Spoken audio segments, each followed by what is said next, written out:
Today, instead of a question, we're hyperfocusing on a person. Comedian and actor Emma Willmann, to be specific. And Emma's pretty easy to focus on. Now, I have ADD. Do any of you guys have ADD? Oh, nice. Awesome. And you know what? I bet there's more of us. They're just not paying attention.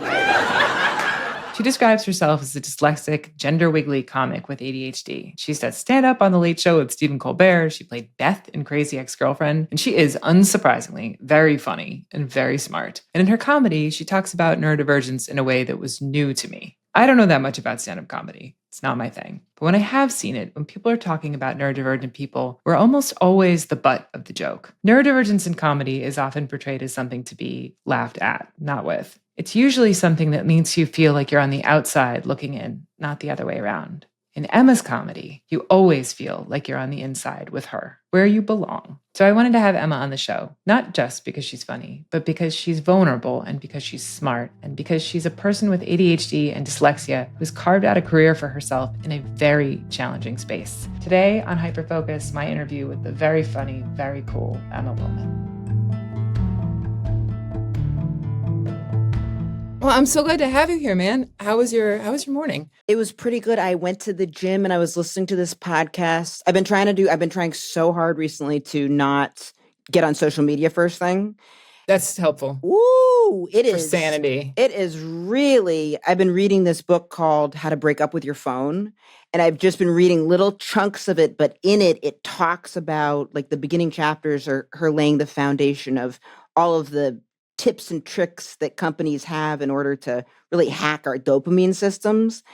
And just being more aware of it is just like there was one thing that was talking about with Instagram where they'll like, I don't know if they still do it, but it's like they wouldn't give you all the likes right at once because you get more of a dopamine hit if you got a bunch of likes. Oh, that's so creepy. Isn't that crazy? So things like that. And then just reading that, I was like, oh my God, like I'm not equipped once I'm on the phone to get off of it. So I've been trying really hard not to get on it right away. So this morning I lost that battle.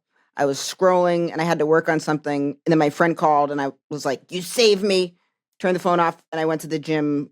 Think this is probably an ADHD thing. I'm always trying to figure out what's an ADHD thing, what's not. Does it matter because it's still a behavior I'm doing? How do we untangle it?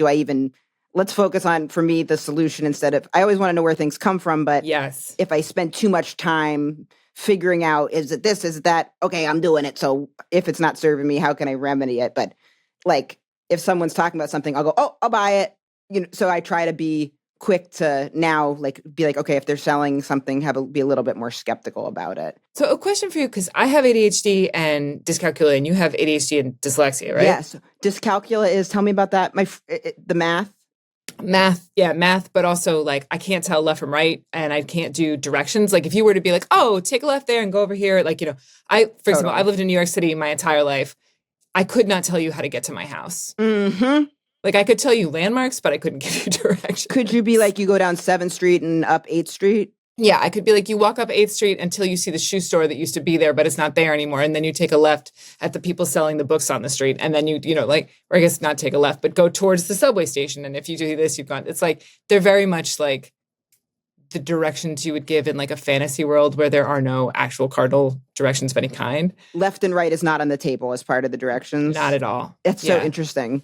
I can do left and right. Mine pops up more, I think, with like processing stuff.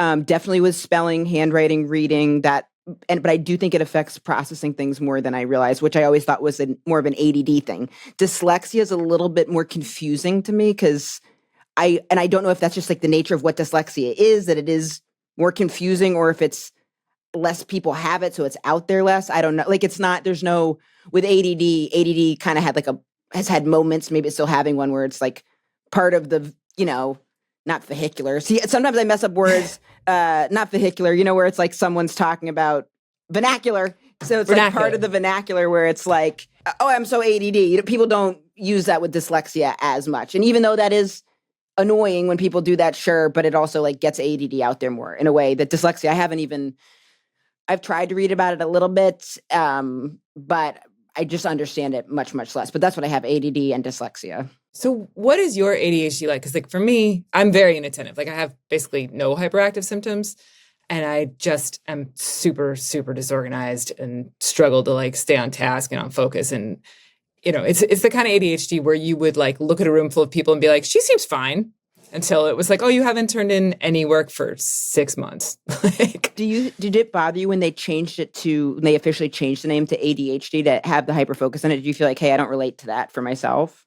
I don't, but I also know that so many people have the combined type. So it was like hard for them to be in either box or whatever. Like, I don't know. It's hard for me to relate to any kind of like thing that comes from like a structured body of people being like, this is what your brain is like, like if it's coming from the DSM, I'm kind of like, all right. Did you always feel that way? Or was it just when you started studying like how individualized and unique the brain is? I don't know. It's tricky. Yeah. Like I feel like I'm like different than other people in that I like the label because it helps me explain how I am. Oh, for sure. Oh, totally. I relate to that too. And then sometimes I felt like, for me, at least, sometimes I would lean on it too. I would almost use it as an excuse for myself to then not try to. But it's so nice when you say to, like, my girlfriend's sister I always say she's a doctor, but she like works with a doctor. She's not a nurse. She does like knee surgery specifically. So say she's a doctor for the sake of this. Sure. She went to med school of some type and she's in a hospital doing the thing. So she has really bad ADD. And I remember my girlfriend and her mom were always like talking about her sister that she had really bad ADD. And I was like, that's so interesting. I haven't seen that side of her. And she's a doctor. Like, what? So getting to spend more time around her, I was like, oh my God, this is so therapeutic to be around someone who does have ADD and is a doctor. And for her, she's like the hyperfocus. She's like, I can hyperfocus with the adrenaline of being in the surgery. And she was like, then when I have to do admin stuff, I fall apart. Yeah, that makes total sense. It makes total sense. But it was so interesting. Last Christmas, we were supposed to go to like a friend's place for a dinner, whatever it was, the plan kept changing. Now, I didn't really have any skin in this game because it wasn't like my friends or family. So I was just kind of an assistant. So it wasn't overwhelming me.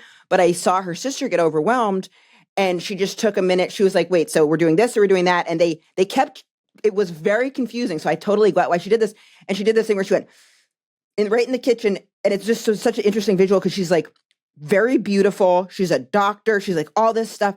She just went, and made this like war cry. And they were like, what the hell? And then she was, and it was like, oh my God, it was so nice to see someone do something that neurodivergent. Like, yes. I was like, I get it. You're overwhelmed. They keep changing it on you. I was like, because it was like, are we staying in or are we going out? Because she'd gotten in her pajamas too. So she was like, I'm in the staying in headspace. So what is it? And it just felt so good and I was like, oh, that's an ADD thing. Yeah. I was like, yeah, when I get overwhelmed, I react in different ways too. But it was so nice to see someone that was like under the ADD umbrella having this very neurodivergent reaction to something. And I appreciated the label in that time.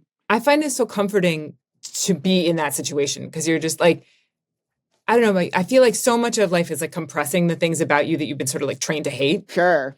And that looks like thriving. Like that word gets thrown around a lot. Like, oh, you're doing so well. I wouldn't even know you have ADD. And it's like, well, I don't know if that's a compliment or what, like that doesn't really feel that great to be like, you're doing so well. I don't even notice who you are. You're doing so well, despite this, you're an idiot. Even though I'm sure that's not how they mean it, but it is it's like a weird brief. It's tricky. Yeah.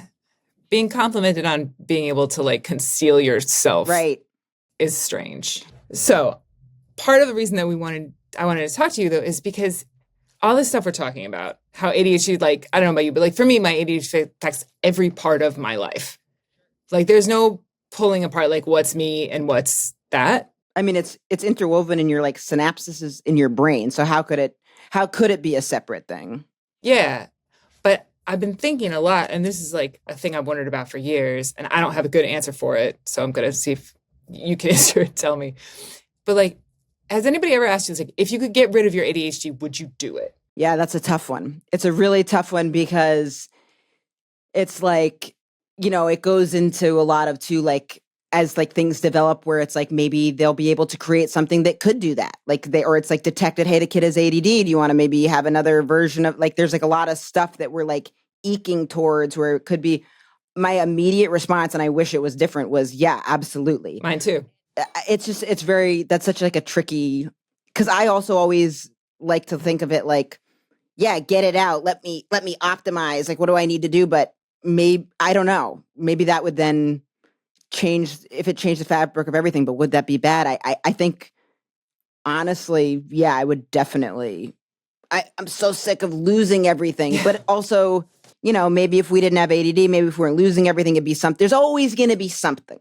Mm-hmm. Picking what it is that is your problem, I don't know, that'd be a real like luxury of a thing. But off the top, if they said they could just nip it out. Yeah, if you wave a wand and then your brain is just different. ADHD gone, dyslexia gone, whatever it is. Like you're suddenly like neurotypical in the way that I'd do a whole transplant right now. Mm-hmm. Like, I mean, you don't have to twist my arm. You know what I'm saying? Look, my girlfriend would probably be like, oh my God, like, no, like, even if then someone was like, well, then that would mean Emma wouldn't like leave the doors, leave things open or leave food out, and then you'd get mice or whatever it is. Yeah. Because that's been a real problem. Listen, if I had $1 for every time somebody yelled at me for leaving something open or something out, I would be a rich lady. And I also like to see everything. I'm like, I put it out for a reason, because then if I don't, then I forget about it. Mm-hmm. But you can't do that when you're living with someone. It's not fair. So, we have little like compromises and stuff. And it's great too. She says that having her sister now living with me, it helps her understand her sister more too. Just like seeing what is an ADD thing too. Yeah. Like, because also she's like, I used to be so hard on her for like losing stuff. But she's like, now I really see that she was like, you're really not meaning to lose the key. And she's little got things, context. She's got context. Like I use a tile. Have you ever utilized those? I've seen them. Here's my honest tile story is I bought one and I lost it before I could use it. Of course. Same. Lost a million of them, but I have one on my keys now, and that is quite helpful. But I went through a phase where I put tiles on everything. And then if I was trying to find something and I couldn't find it, I'd be binging all these tiles. It would sound like a symphony going off in the house because I'm looking for something and it's like, bing, bing, bing, bing, bing, bing, bing, bing, bing, bing. So I had to scale it back. Now I just have them on my keys and the luggage bag. But like all that stuff to the like, would you get rid of it or not? Question is like I spend so much time trying to find strategies to make myself not myself. Amen. I feel like half of everything I do is just to balance out the other half of stuff that I do. Yeah, exactly. Yeah. Like it's like everything else is like, it's like there's never a time where you're just like, I'm just me. But do you think everybody feels that way? People without ADD too? I don't know. I don't know. That's a good question. Like that's part of this whole thing is like, at some point you're like, how would you even know what's just who you are and what's your brain? And it's another reason I like the label because I can be like, oh, these are symptoms. Sure. Like I could put a label on something and be like, all right, so I'm not just like a completely useless person. This happened because I have this difference in my brain. But at the same time, I get like, I don't know. I used to kind of like just try to fantasize about what it would be like to be quote unquote normal, which I know is like both a triggering word for a lot of people and also not a real thing. What do you picture it'd be like for you? Would it be like, do you, because it's also easy to romanticize it too. It's like, it'd be this utopia where because here's one thing. So with the hyperfocus, I do have that hyperfocus where then it becomes very hard for me to disengage from certain tasks.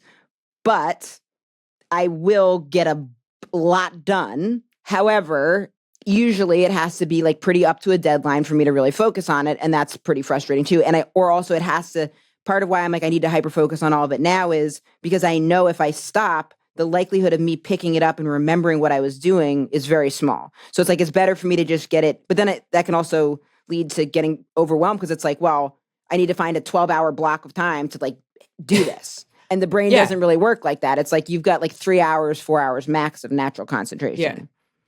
Yeah. Okay, like with your job, like you're a full-time stand-up comedian. Mm-hmm. Yeah? Like I could see that being a job where ADHD is like an asset. Like I know you joke about it in your shows. Like you're very funny, by the way. I appreciate really it. Enjoyed this. And I am like stand-up comedy. I have like empathy antenna that are like too sensitive. Like someone turned them up too high. Like do you ever see that Drew Barrymore movie, Never Been Kissed? Yes, of course. Where she's just like in bed. Right. That's like a horror movie to me. I feel like physically sick during that movie. That was where it's just like she pretended to be a student or something. She's like pretending to be. It's not like a great movie. Yeah. But it like something about like watching other people do things and being like, I hope you're okay. Totally. Well, a comic, if they're really like, performing at peak, hopefully would let even the most empathetic person know, like, I'm in control. No matter what happens here is fine. We got this. I think it's actually really tricky with ADD too, because, maybe for performing, it makes you seek out adrenaline more, but performing now is like 8% of stand-up comedy. So it's like all around. Now it's about social media, editing, like getting exposure to get integrated into other media mediums. Like follow through is like paramount. So branding, all of these like much more like zoomed out. It used to be that those things would kind of go through the filter of the entertainment industry. And if you break into that, they would set it up for you. But now it's like very much like you're running a business like pretty much like right. I mean, I would say the second it's like very, very, very like the people I know who are doing the best are very business oriented. I never thought of that. Or if you're really young and you're a non-threatening minority, then the industry does still kind of scoop you up, but it doesn't, they've got less and less power now too, because it's like, what can they do? They can have the industry come around you and they can like build you up. But then if the people don't come to you, then they're not your real friends. They're going to go away. That sounds stressful to me, honestly. But also it never occurred to me, although that makes complete sense, that like, you know, I don't know, I guess from the outside, it's like you romanticize, like, oh, it's the life of the artist. Like you just come up with hilarious things to say and like put them together in this interesting way. And then you just step on the stage and it's like, but no, of course there's admin. I would say the actual talk about your material is 5% of what it's like. Okay, so now you need to have a social media team. If you don't have a social media team, but you also have like manager, agent, lawyer, whatever, and then everything needs to go. It's all like synchronized around just like social media now. Making it harder, I would imagine, to disengage from social media, like you were saying. It is, but I'll tell you this. If I just posted stuff and logged off, that would be fine. It's me going on, like now I have this like whole other account, like I think it's called a fake Instagram account where I go to like look at stuff that I want to look at, hip stretches, cat videos. My feed now is all animals that shouldn't be friends, but now are friends. Oh, I have a lot of those. Yeah. There's a whole book. How do you turn away from a freaking panda cuddling up to a penguin, like, or whatever? You're like, I'm in. So it's a real, I try to like disconnect from the actual like posting of it. But I would say definitely ADD doesn't necessarily help stand-up comedy the way that it is now. Dyslexia might, though. So it's ADHD is not an asset, but dyslexia kind of is? So where I would say dyslexia would be an asset is that I do think dyslexia sometimes, and I've noticed this in people that I know are dyslexic, they're good at putting like really broad concepts together. So it's like zooming out and seeing things that wouldn't necessarily go together, but then seeing the connection there and then being able to like noticing like patterns and themes. Maybe that is an ADD thing, but I associate it more with dyslexia, just noticing like kind of like interpersonal skills in a way that I find ADD sometimes make interpersonal skills like trickier, especially like, you know, with conversation, I have to remember to like, okay, breathe, pause, like, you know, take everything in. But with dyslexia, I feel like it helps you. I think that anything that is hard though helps you be more empathetic. And that's a nod for ADD, because I'll tell you this, if someone was like, we'll take away your ADD, but you're not going to be empathetic. God, does that sound nice? But I don't want to be an asshole. Exactly. That's the thing where you're like, if this is what causes that, then I wouldn't let go of it. But how do you know? Empathy is very important. Empathy is, I think that it for sure is connected in that anytime you have a hardship, it makes you start looking at things from like different perspectives. Because I do think anytime something is harder for you in the beginning, it helps you stand out more in the end, not just to society, but also to yourself too. Yeah. So then you get a sense of, you know, satisfaction there. But maybe if something was always easy for us, we wouldn't then get that sense of satisfaction. So it's tough to say, because it's kind of like if someone said, hey, would you want to go through life not feeling anything? Part of me would be like, oh, it does sound nice. Yeah, it sounds real calm. But then what is it? Then why are you alive? Like, what's the experience of being alive? Just like, you could be a piece of cheese. Exactly. Like, I've seen the rocks. Exactly. Seems like they're fine. Right. Like, I feel like that question, as I pose it to you, like, would you get rid of it if you could, is a kind of an unfair question, because you can't know. You can't know if it would sap your empathy or who it would make you be. But at the same time, it's like, I would love to be able to like find my stuff and not be late for everything and not like miss everybody's important event and not be like low level in trouble all the time is like what my experience of this has been. Oh yeah, like, low level in trouble, just waiting for, and all those, what's coming. All those things we can do too. I think some people would say they wouldn't. I feel like if someone was like a successful author or something, the right thing to say would be like, oh no, I love my ADD. It makes me smell the flowers or whatever. But I feel like when I hear that, I don't believe them. Totally. Or people are like, ADHD is my superpower. And I'm Right. like, tell me about that. Right. And then they're like, and that's why you should buy my vitamin gummies that help enhance it or Exactly. whatever the hell. Exactly. Here, just $12.99. Right. Exactly. Can be your superpower too. Exactly. Thanks for listening to this episode of Hyperfocus. If you have any questions or ideas for future topics, write me an email or send a voice memo to hyperfocus@understood.org. Hyperfocus is made by me, Ray Jacobson, and Cody Nelson. Our video producer is Calvin Knee. Our music comes from Blue Dot Sessions, and Justin D. Wright mixes the show. Ash Beecher is our supervising producer, Brianna Berry is our production director, and Neil Drumming is our editorial director. This show is brought to you by understood.org. Our executive directors are Laura Key, Scott Koshier, and Seth Melnick. Understood is a nonprofit organization dedicated to empowering people with learning and thinking differences like ADHD and dyslexia.